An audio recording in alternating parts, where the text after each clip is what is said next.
May not be as apocalyptic as a Terminator movie, but robots do seem to be taking over the country. Automation has already eliminated millions of middle-class manufacturing jobs.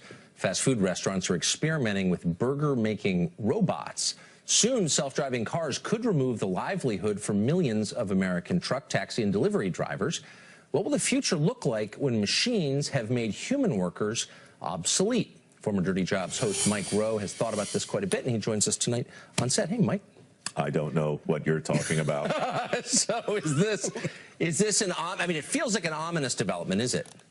Look, I'm neither a historian or an economist, but you know the Luddite Rebellion. Very well. Right. So 1820, Napoleonic Wars are over. Times are hard in England, and the weavers are upset because the looms are all the rage. Yes. And the looms are coming to take our jobs, and that was the meme, that was the trope, and then there was bloodshed. I think they hung a couple dozen of those guys by the time the dust settled. Yes. So from what I've read and from what I've seen, in some way, shape, or form, the robots have been coming since then.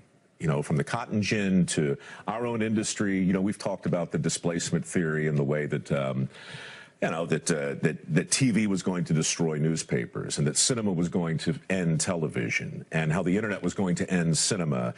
It never really happens the way we think it's going to happen.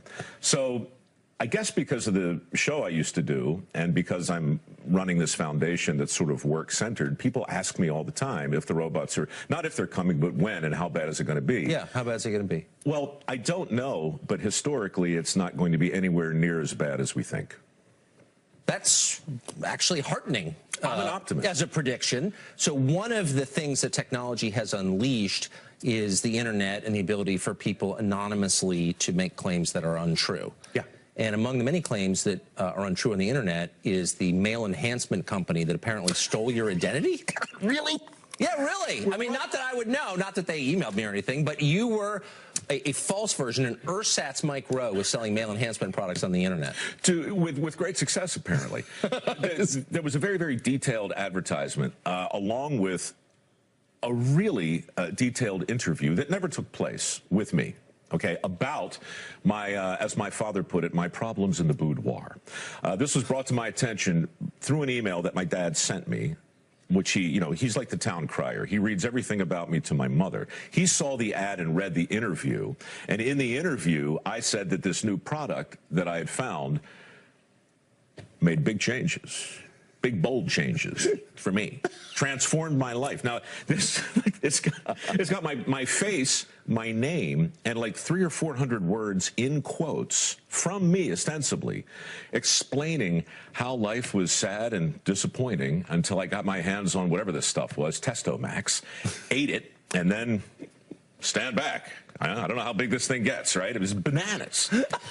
And so I had to explain to my mother and my father that the interview didn't take place, that I'm not a spokesman for a company that does this. And it was baffling because it wasn't just a fake ad. It was a fake ad that appeared on a fake page from Us Weekly.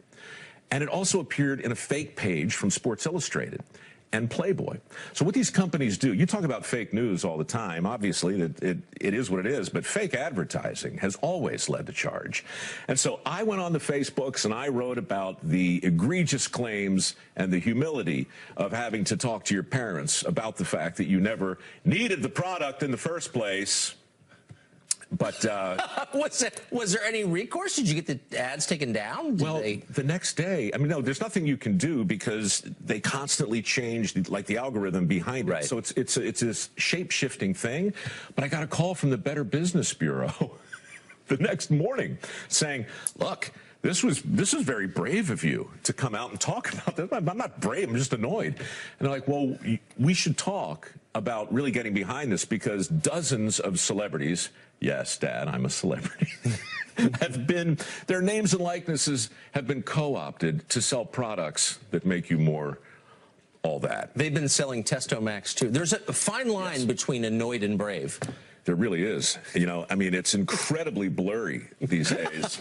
and in fact, I have no idea. It's a curved line. It's a curved line. I will stop with that. Mike Rowe, it's always great to see you. Thank you. Sure.